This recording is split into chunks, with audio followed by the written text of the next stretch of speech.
following podcast contains references to the consumption of alcohol.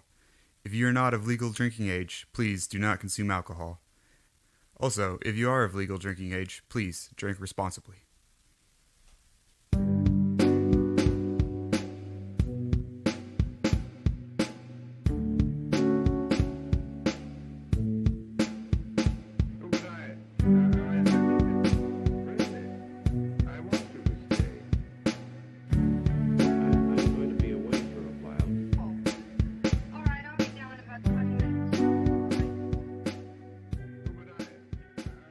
Hi, welcome to Rhetorical Magic Cocktail Hour. My name is Ryan, and my favorite classic movie monster is the Blob. Does that count? It counts. I think it counts. If the blob is not a monster, then who is? Me. I'm the monster. If anything we've learned from the blob, humanity is the monster. Never seen it, so I don't know. And I'm Matthew, and my favorite classic movie monster is Dracula. That's good. So you like... Listen to the children of the night, what beautiful music they make. That was my bad Bela Lugosi impression. I'm sorry, what were you saying? So do you enjoy vampire lore? And... I don't... So here's the thing. Mm-hmm. I don't feel like I really engage in vampire, content that often. But now that I think about it, maybe I do. Because I watch What We Do in the Shadows, and that's vampire content. That is vampire content. And I've seen the Blade movies, and that's vampire content. Yeah. And I've seen at least 2 Twilight movies. And I've seen Dracula. Apparently, I'm very into vampire content. What was the question again?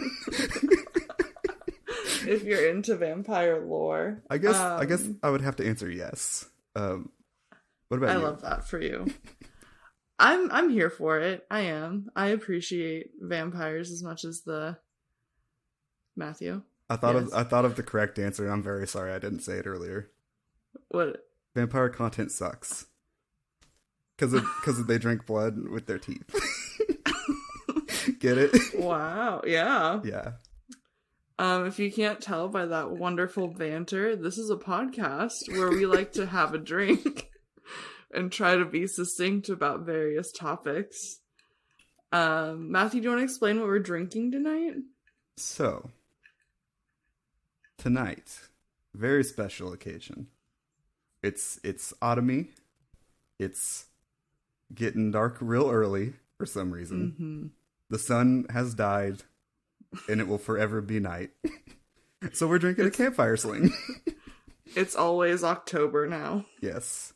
But so, if you want to make a campfire sling for yourself, here's how you do it.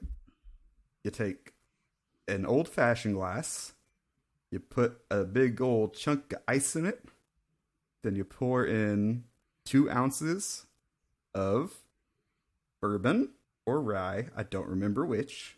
Rye whiskey. Rye whiskey makes everything better. I don't know. That seems like a bad statement to make. And then you put a 1/4 ounce of maple syrup. And then you're going to get a little funky with the last one because it's 3 dashes of chocolate bitters. Mm-hmm. Which in my case smell real bad when I got them, but they've kind of mellowed out. And then you flame an orange, and then you have a drink and try to be succinct on your podcast.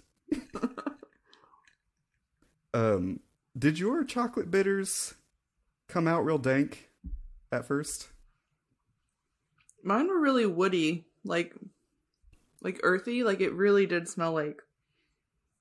It smelled like unprocessed cocoa, not necessarily like white chocolate smell, if that makes sense. Yeah, like if you're baking and you get some unprocessed Dutch cocoa and you take a big old whiff of it. What was that face? I like this drink, a lot. Yeah, so I wasn't sure about it because of the chocolate bitters and how dank mine were. But yeah, it's obviously not enough to like bring the drink down. Does yours almost taste like a s'more for some reason? A little bit. I think the mix of like the smoky and like the sweetness from the like maple syrup. Mm-hmm. And then the syrup in it like really just like takes all the bite out of that whiskey. Mm-hmm. Yeah, so this is a reminder to drink responsibly if you make this one, because I feel like this one's maybe a dangerous one. Maybe. Where you don't realize you're drinking 2 ounces of whiskey. But yeah, I think the orange, it adds a lot, and I was not expecting it to, because you just kind of flame it and then rub it around the rim. But it adds like a nice, like, the orange almost hits you first because you smell it. Mm-hmm. This is a good drink. This might be my favorite drink we've made, especially considering we kind of just did beer for a long time. I don't. The weird thing is, I remember the drinks we have, and then last summer, for some reason, it's just static when I think about it. And I don't know what that means. The last drink I remember doing was martinis. Mm-hmm. And then after that, it's just sort of like static. I think it's because we really did like switch to just doing like beer pretty consistently. Or like kind of just whatever we had. Yeah. I do like this little like foray back into cocktails though. Mm-hmm. And this is a real strong one. I'm a fan. Normally I feel like most whiskey drinks taste the same. So like your Manhattans, your old fashions, like same components basically with like a little twist here and there. But like this one is like surprisingly good. We've done a podcast for 2 years, Matthew, and I've never gotten better about talking about cocktails. Yeah, this is peak cocktail content for us. That does remind me, I did have like a little bit of a revelation when we were when we were making this. I assume you made yours at the same time, but this is basically an old fashioned, which is like it opened my mind to be like, you could just take an old fashioned and substitute out the sugar for maple syrup and the bitters for chocolate bitters, and all of a sudden you got a different drink. So it's just like, what is anything? Cocktails what is are. I feel like cocktails are super interesting, and I think that it's like a good kind of foray into adulthood is like when you start trying to like learn how to like actually make cocktails. But yeah, like once you understand like the basics, I feel like, is there really that much of a difference between being able to make an old fashioned versus a campfire sling?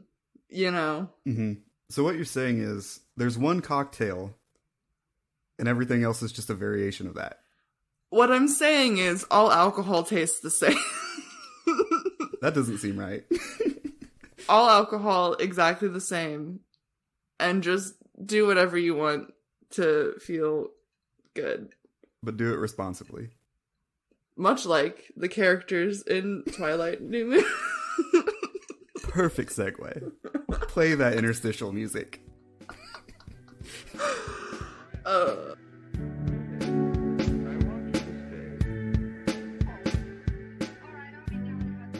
But no, so we watched Twilight New Moon. Mm-hmm.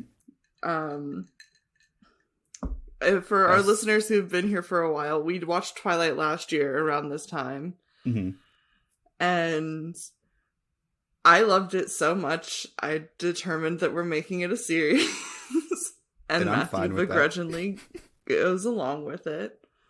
So every October, we're going to watch a new Twilight movie, and I'm hoping, I'm speaking it into existence, that the culmination will be us doing like a book report on Midnight Sun. We have 5 years to read it. Well, we have less years to read it now because we're 2 movies in. Okay, we have 3 years to read it. 4. I'm a slow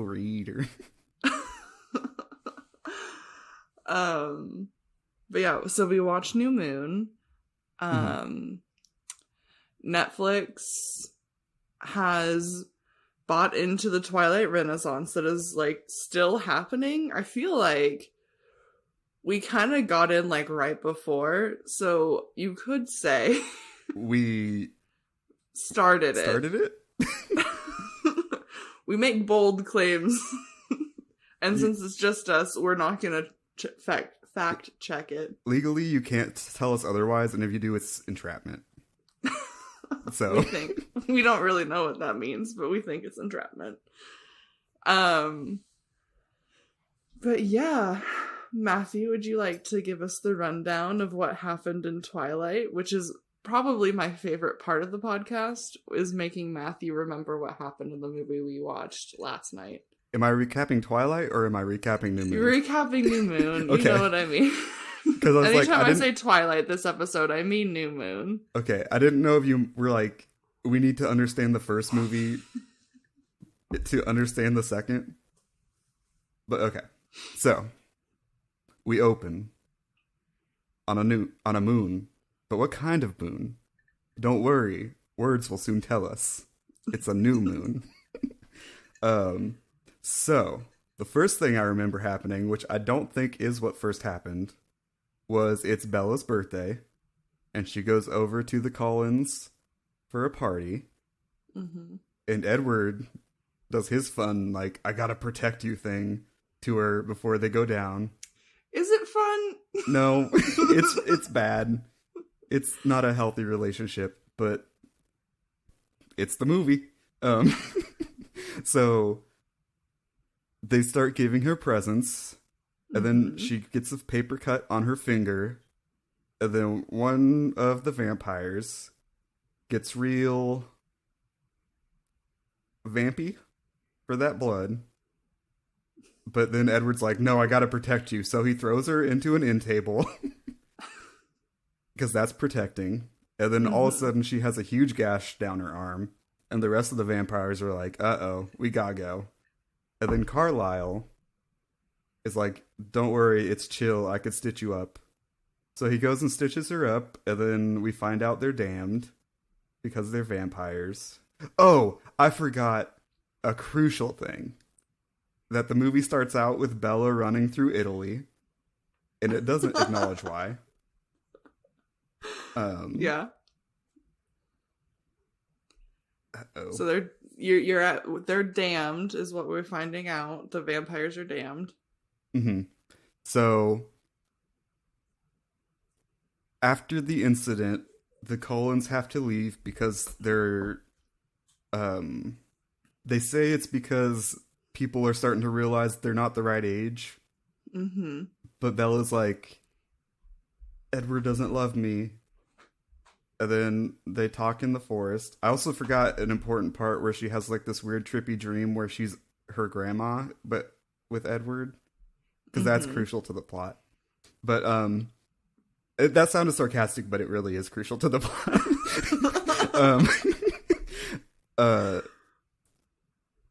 But then Edward breaks up with her in the forest, and in between them, and between then and the movie, there's some scenes where they do some kissing, where they make some real interesting choice noises. The Foley work in this film is... That wasn't even Foley work, that was just them. That was just them making weird kiss noises. I don't think they ADR'd that in. If they did, I would be shocked and appalled. But so they break up, and then all of a sudden it's October, as evidenced on screen when it says October. And then it's November, and then it's December, and all that time, Bella's been sitting in a chair at the window, watching the seasons go by. And then number one dad comes in, and he's just like, hey, I know this sucks, but he's not great. Or something. I don't remember what he says. So then some other stuff happens that I don't 100% remember. And Bella gets addicted to adrenaline because when she gets really hyped up, she sees Edward. And she wants to see that jawline. And then She gets some motorbikes and takes them to Jacob. Mm-hmm. And then they fix them up together. And then they kind of fall in, not love, but just kind of hanging out. But it's weird. They fall in hanging out. They fall in hanging out, but it's weird. And then Jacob ghosts her and gets real into jorts and not wearing shirts. And he and his jorts boys do some stuff. And then Bella jumps off a cliff because Lestrade? Is that his name? Laurent. Who's Lestrade? That's the guy from That's from Sherlock. Interview with a Vampire. Oh, okay. Well, it's still vampire content. But he... Fucking Anne Rice over here. He shows up and is like, hey, Victoria's gonna kill you, but I'm gonna kill you instead. And then she jumps off the cliff to feel the rush. And then Victoria's in the water, and it's real funny. But it's not supposed to be. And then Jacob saves her, but then Alice is like, hey, why are you trying to kill yourself? Because she can't see Jacob because he's a werewolf, but not really a werewolf. We'll get into that. But, and then stuff happens, and then they go to Italy because Edward's gonna reveal he's a vampire, even though I don't think people would have known he was a vampire because he was just sparkly, but whatever. And that means if he does that, the Volturi get to murk him. And then more stuff happens, and then they go to visit the Volturi, played by Michael Sheen, the guy from Hell on Wheels who plays the Swede, Dakota Fanning, and at least two other people who were not prominent enough for me to remember. There's a fight, stuff happens, and then for some reason they're chill, but I don't remember why they're chill. And then I think the movie ends. You forgot the crucial ending, Matthew. What was the crucial ending?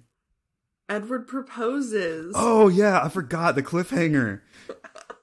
Because Jacob, Edward, and Bella have like this meeting in the woods, and Edward and Jacob are just like, she's mine, man, and Bella's just kind of hanging there, and then they almost fight, but then Bella's like, this is the only thing that will hurt me is if you fight, and then they're like, okay, never mind, and then she ends up with Edward, and Edward's like, I'll turn you into a vampire, but you gotta promise me one thing, you'll marry me. Cut to black.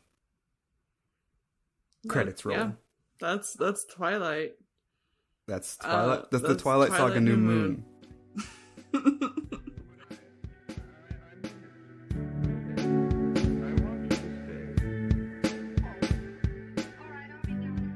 And yeah, I think I remembered the important parts, but I think there are also a bunch of parts that I missed. Yeah, for sure. You missed that, like, Sam was a wolf and saved Bella from the woods. Oh, yeah. You missed a lot of, like, the wolfy dynamic aspect of it. But we've also established on the show that it needed more wolves in it. Yeah, when we were doing reviews, we did determine that it needed more wolves. Mm-hmm. And then exponentially more wolves. I also forgot about the part where Charlie's friend dies for some reason. That isn't Harry Clearwater. Yeah, he dies, and I don't understand why he had to. So, okay. In the book. Yeah, I was about to say it might be an in the books thing, but in the book it happened a lot different. Okay. Lay it on me. So in the movie, they go hunting for the wolves because Bella had just, like, come back from seeing Laurent. You also kind of jumbled those 2 points together. In my defense, everything in the woods happens at the same time in my head. That's fair.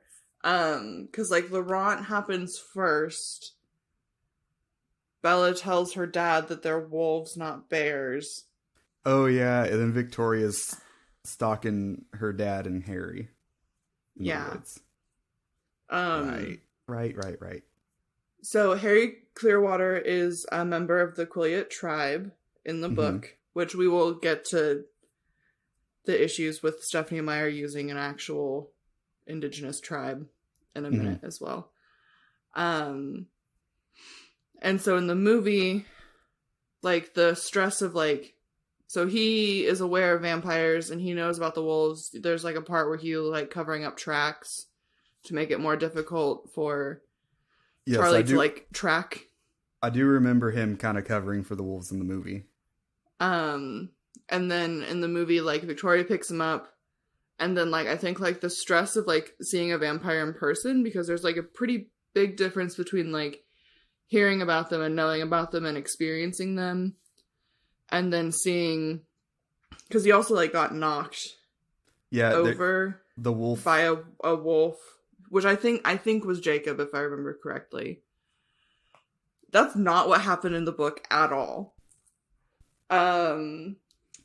What happened in the book is a character that you actually don't meet in New Moon, or in the movie. Like, her name's Leah. She'll be more prominent in Eclipse, and so, like, the presence of the vampires is what causes the Quileute tribe to transform into shapeshifters, because they're not werewolves, and we'll get into that in a minute too. But Leah is the first woman to ever transform into a wolf in the Quileute tribe. Okay. And so, like, with the presence of the vampires, that's what causes them to shift. And so, like, it kind of, like, goes rampant. And, like, you'll see in the next few movies that, like, the speed at which wolves kind of form their pack, like, it keeps happening quicker and quicker, and, like, the kids are, like, younger and younger. I think the youngest is, like, 14, 13.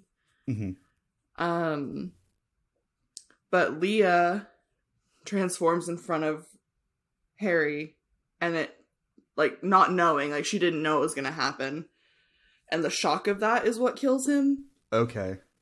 Because, in the movie, it just kind of, like, happens, and it feels real out of place.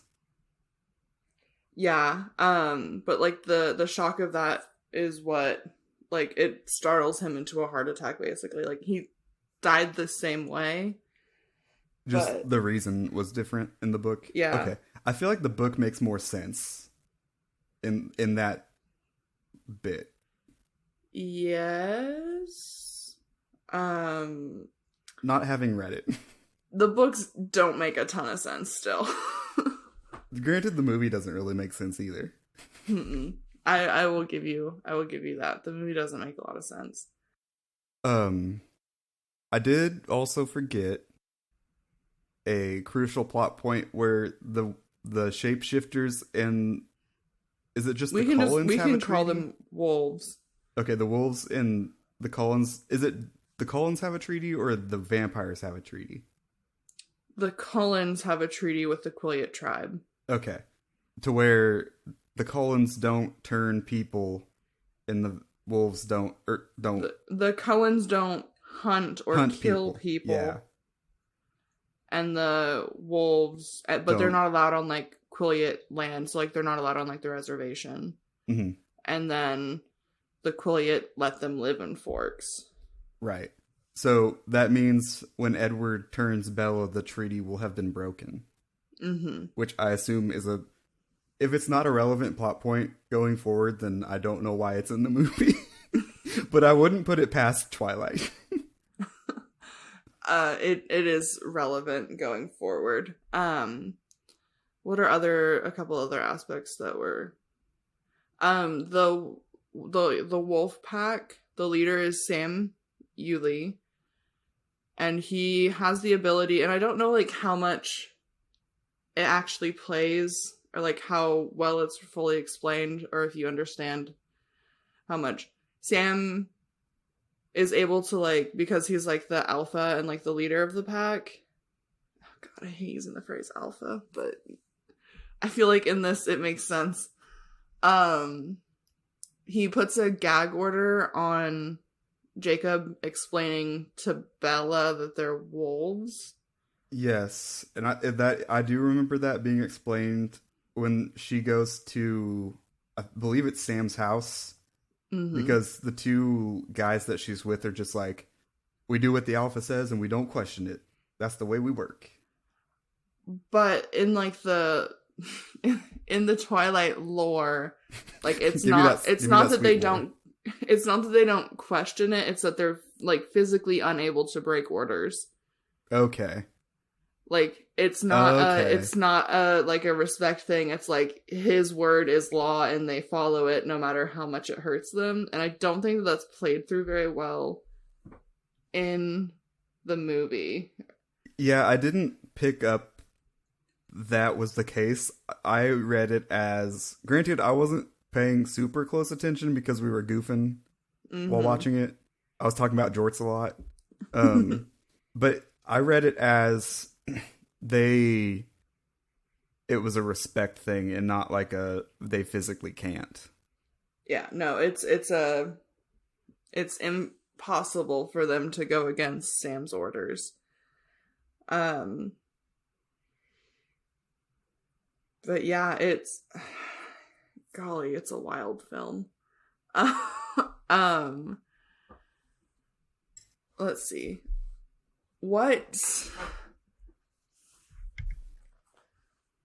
I'm interested to know what you think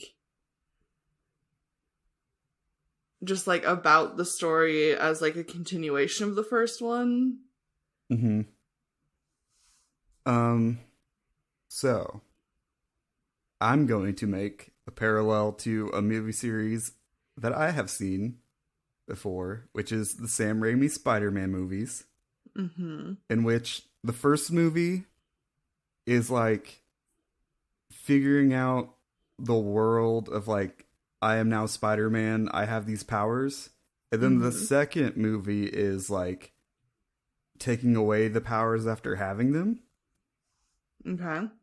And like, the powers in Twilight's case is a boyfriend. It's not, don't one for one it. But it follows the formula of like, we have set up this world. Now what if we took a piece out? How would things still work? And in theory, that does open up a lot to explore the wolves. Though, as we have established, could have used more. But it feels like we're still in the exposition of the whole saga itself. Because the first one dives really deep into the vampires. And I mean, Jacob's in it, but he's not really like prominent. He's maybe, if I had to say, he's the Gale of the first movie. Yeah. Hunger Games, where he's like in two scenes and it's just like, he's going to be something in the future, but right now we're just throwing him in here because we don't want to have to establish him later. Yeah. And then this movie, I don't know. It's like we're exploring the other half of the world, for lack of a better term. And I feel like the next one is gonna get real buck wild because we've established like, these are the vampires, these are the werewolves. Now they're gonna, how do they exist together? Yes. Where do we go from here? Yeah. And we also have established the Volturi at this point, which I feel like is gonna come. Yeah, really, which they were dropped in like a post-credit scene in the first one. Is when they like introduce that they exist, and then you kind of learn more about them. God, needed more wolves. Needed to be directed by a woman. Needed more wolves. I do agree with that, because I do feel like something that kind of lacked in New Moon was like a lot of the nuance that I feel like the first film kind of had. I feel like New Moon was pretty like, what you see is what is happening and don't look much deeper. And I feel like there was like more subtext in the first movie. And I'm pro, women in the film industry. So it's hard for me to say like, no, let's give directing right back to a dude. Straight white man. Yeah, I do feel like the romance aspect of this movie was lacking. I don't necessarily know that that's because it was a male director, but and I don't know that it would have been fixed if it was a female director, but it was something that could have been explored more. I also see it as the point of view of the movie is Bella. And she's definitely an unreliable narrator.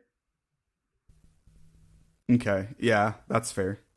And as a character, like, one of her defining features is that she thinks that she's, like, really mundane and boring. And so a lot of information that you get is through that lens of, like... of how she sees herself in the world. Yeah. Okay. That makes sense. So, like, not to excuse not great story writing, but she definitely didn't want to view Jacob as, like, a romantic partner. And so I think that's the reason I can see why it didn't come off as he was supposed to be in the movie. In the book, I feel like it plays different. It definitely did have more of like a romantic feel. But I also have not read the books since like early high school. I don't even know when the last book came out. I vaguely remember it coming out in like junior year of high school, maybe. It's like 2010, 2011. But yeah, I will. It might be because they're adapting the story from the book, but it's like there's that scene where Jacob has gone through whatever he needs to go through to become a wolf, and is just like, I can't see you anymore. Where it like, I don't know, it didn't feel like they had earned that the connection. Like, the connection.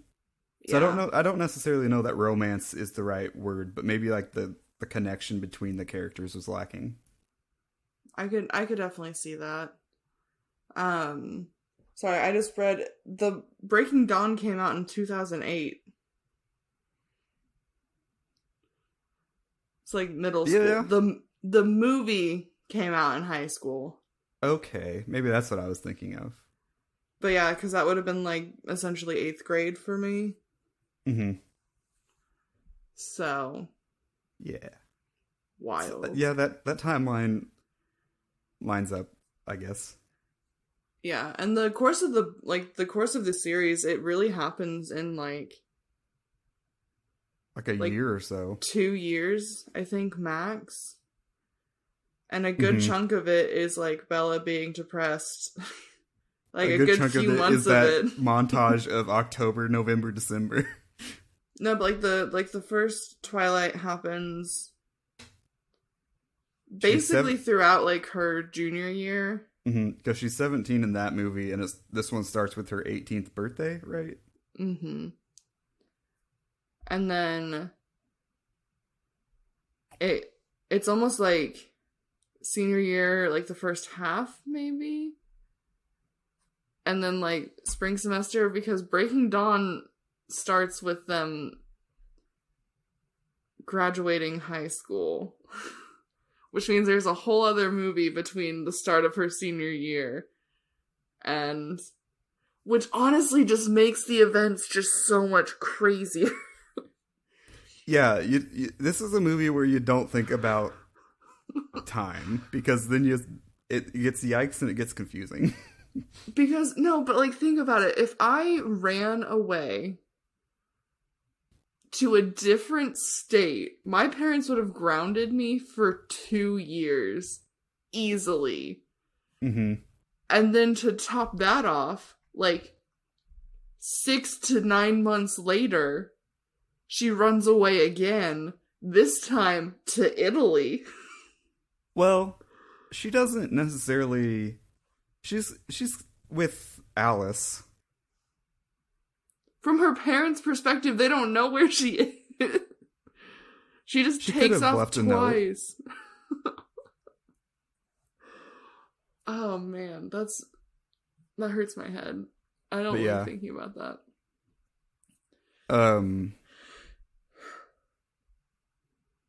Yeah, there's a lot of aspects to this to where it's like, if I think about it too hard, it's just like, yikes. Uh-oh. And I ate this stuff up unironically in middle school. I thought this was the greatest. I definitely appreciate that the lens that I'm viewing Twilight in now is understanding where I was when it came out and appreciating how far I've come and the things that I allow now. Because I have watched all of the, like, when Netflix dropped it, I think like that first weekend I watched all the Twilight movies, which is a lot. And I won't spoil because I don't know how much you know about the next few movies, and I'm excited to see. I only know a couple of spoilers that aren't necessarily spoilers. They're just things that happen. But I know about Creepy Baby. Yes. And I know... I do have a road trip idea that does involve Twilight, but we can talk about that off air. I don't like that Creepy Baby was the thing that brought that thought on. That alarms me somewhat. Just wait.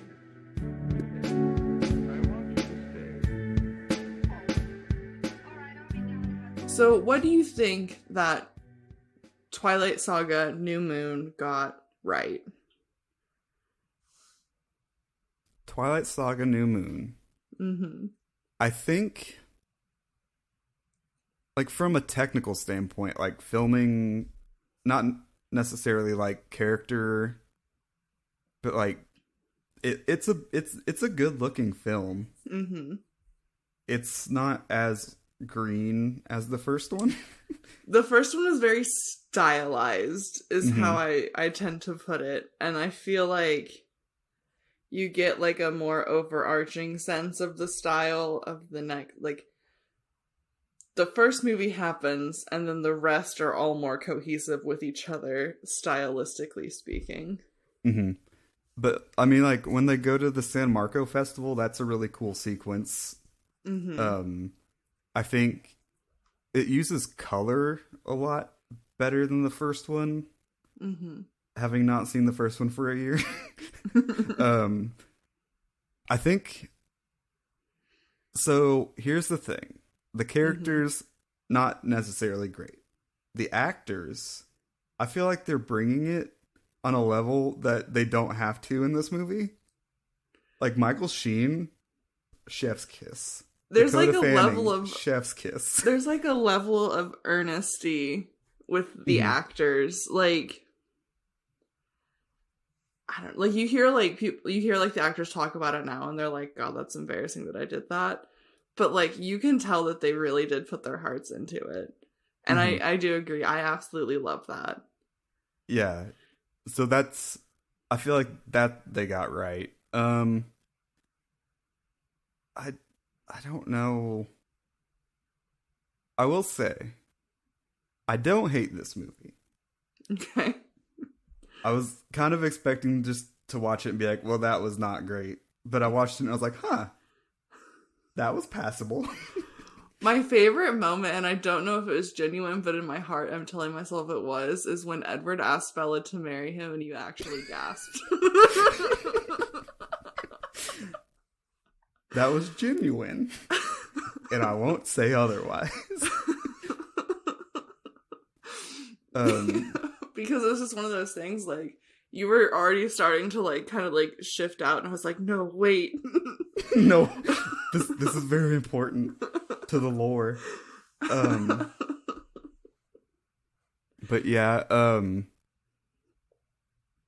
I think overall, the things it gets right outweigh the things it gets wrong in my expectation of what the movie should be.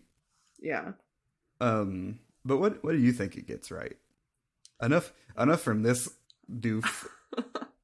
What about you? I definitely think that as far as young adult fiction, it does a really good job of, like, drawing you in. Mm-hmm. And, like,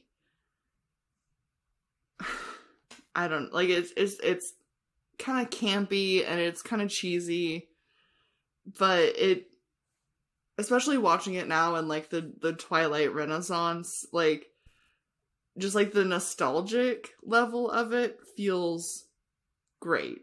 And so, like, I really appreciate that it genuinely can bring me back to when I, like, was originally watching these movies and was really into them and, like, had so much fun yeah, liking these movies.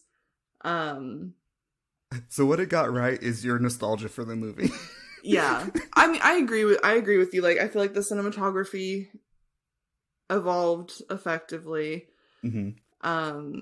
That whole sequence at the beginning where she thinks she's getting old, like, that happened. I was like, oh, this movie's gonna be buck wild. And then it wasn't quite as buck wild as I thought it was gonna be.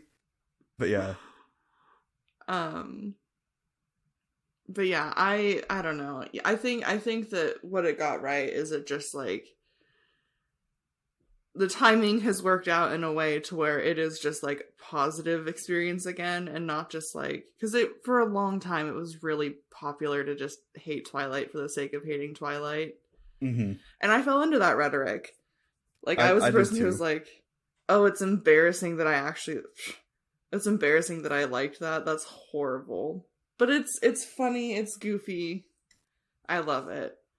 The thing that I would say that the movie got wrong, and it's not necessarily on the onus of the, like, director and casting and all of that, it is Stephenie Meyer's treatment of the Quileute tribe. Mm-hmm.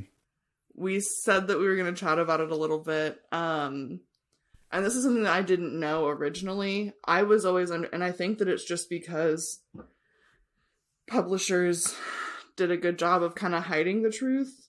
Because I had always heard the rhetoric that Stephenie Meyer had, like, consulted with the Quileute tribe to learn about, like, their history and kind of, like, worked with them to, like, tell the story in a respectful way. That is so not the case. That the Quileute tribe has actually, like, had negative ramifications because of it. They have had to create a website about, like, what the movie got wrong and what is kind of rooted in tradition and not. And so, like, a lot of negative things have come out of that. And so, like, I feel bad for, like, the tribe that they had to deal with that, because she just as easily could have not picked an actual tribe that's actually located in Forks, Washington. Mm-hmm. And, like, I mean, go for it. I was going to say, she also could have just not made him Native American? Yeah. There's other ways that they could have brought in the concept of shapeshifters or werewolves. Yeah. Which, I don't know if I want to save that for later episodes. But no, and so, like, that is something that's really upsetting, because it's because, again, I feel like when it came out, like, the narrative was, like, she did the work to, like, work with this tribe, and then learning years later that that's not the case is really unfortunate. And then I also learned that, like, the tribe was not, like, fairly compensated, even though, like, a big part of, like, their identity was used. And so it's just, That's just kind of icky, in my opinion. And icky is a really light way of putting it. It's honestly disgusting and disrespectful. Mm-hmm. I would agree. Another yikes thing is Edward and Bella's relationship, because it's very toxic and not great. And I feel like it's romanticized, kind of, in a bad way. It is, and I feel like it's romanticized in a similar way that, like, the Joker and Harley Quinn are romanticized. Like, it is obviously, and I feel like things are getting away from it, and I even feel, I think that we might have talked on it the last time we did a Twilight episode, but, like, I remember seeing, like, Freeform, ABC Family, when they were doing, like, a Twilight marathon, like, part of their, like, ad campaign for, like, promoting it was, like, Edward would say something to Bella, and it would, like, switch back to Bella and be, like, red flag. And then, like, it kept, like, saying, like, and it's, like, that was the way that they were promoting the movie. So I feel like people understand now. That it's not great. But definitely when it came out, people were like, this is the end-all, be-all relationship. This is so romantic. You should be ride or die, literally. Mm-hmm. And that's not the case, especially for high schoolers. Yeah. Because that's the thing that, like, kills me. When they get, spoiler alert, they get married. Pretty soon. She didn't respond. I didn't know. She's 18 when they get married. That's bizarre. I thought I read something that they get married, like, on her 19th birthday. Oh, okay. I don't know that for sure, though. I don't know the lore. Still, she's 19. She's barely an adult. So it's wild. But yeah, it's New Moon. We watched it. New Moon. We watched it. There could have been more wolves. Could have been more wolves. Could have been more jorts. I do want to hear what you think is going to happen in the next... I know I just ruined a big spoiler moment, but, like, what do you think's coming up in for next year in Twilight Saga Eclipse? Okay, so I will... First off, I will say you did not spoil that for me because I didn't know they get married. But, because they don't... You're not going to have a child out of wedlock. This is young adult fiction. But... I think next. So, I also know that she does not turn in. She doesn't get turned until Breaking Dawn. So, I don't know what's gonna happen next. I guess is what I'm saying. I don't know what Eclipse could do that I don't already know happens in Breaking Dawn. I guess. Well, they need to resolve the Victoria storyline. So I'm guessing maybe... Let's see. I'm guessing maybe Eclipse is going to be about resolving the Victoria storyline, and then that's going to bring up tension with the Volturi, and that's what Breaking Dawn's gonna be about, is like they go to war with the Volturi and the wolves. But I don't know how to get, like, any more specific than that. Yeah. I will say, honestly, it's pretty accurate. Okay. Like, you're not wrong with what they're gonna be doing. But yeah, so I guess we'll find out next year. Yeah. Well, then you did kind of spoil that Lestrade, what's his name? Laurent is not dead, so... Yeah, that is wild to me, and that's not something that I noticed until we watched it last night, because I was like, he's definitely in later movies.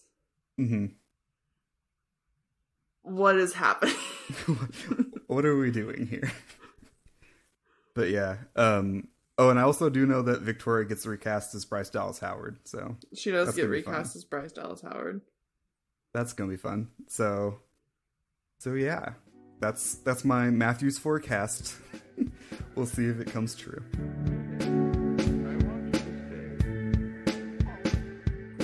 Then do you want to give me some final thoughts on Twilight?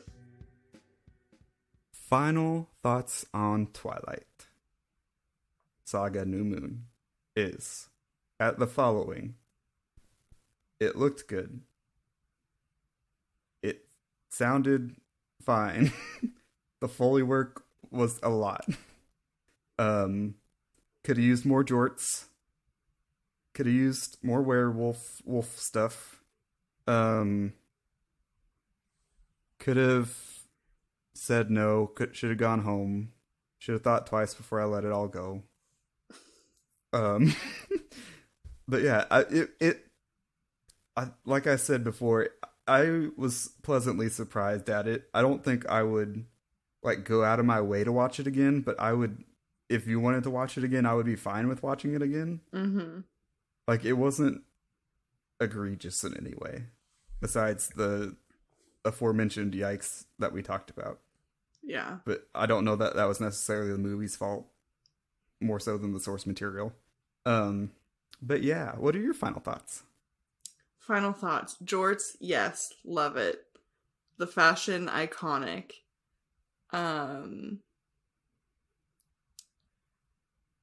Will I watch it again? Probably at some point. Yeah, I don't know. I appreciate it. It's a fun jaunt away from reality. I was just reading, maybe I lied and Laurent isn't in later, but I could have swore that he goes to live with other vampires. He went to a farm upstate. But maybe he doesn't.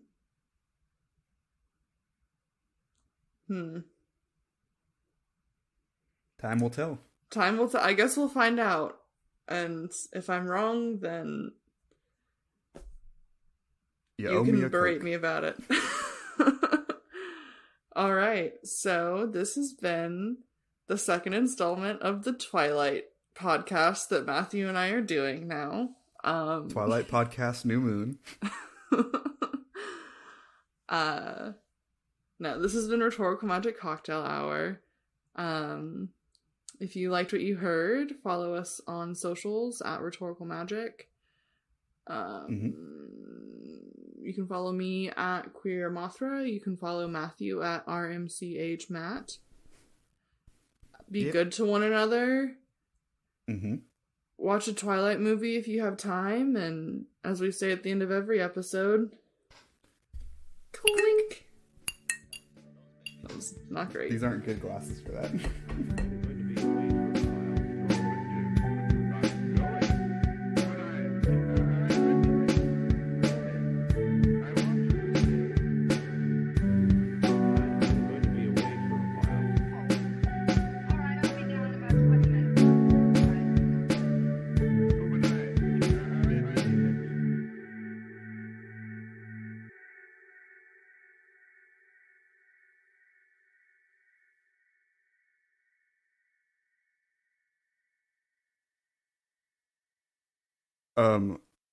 One second. I smell smoke. I think it's just the match, like, having been lit, but I'm gonna go check just in case. Okay.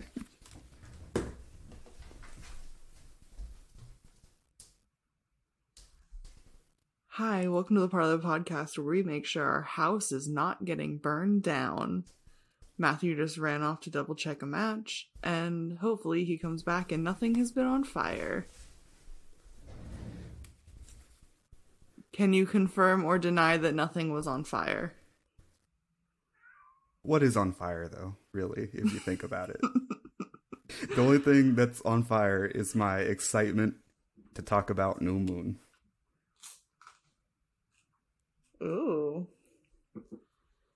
The only thing on fire is my love of a terrible movie franchise.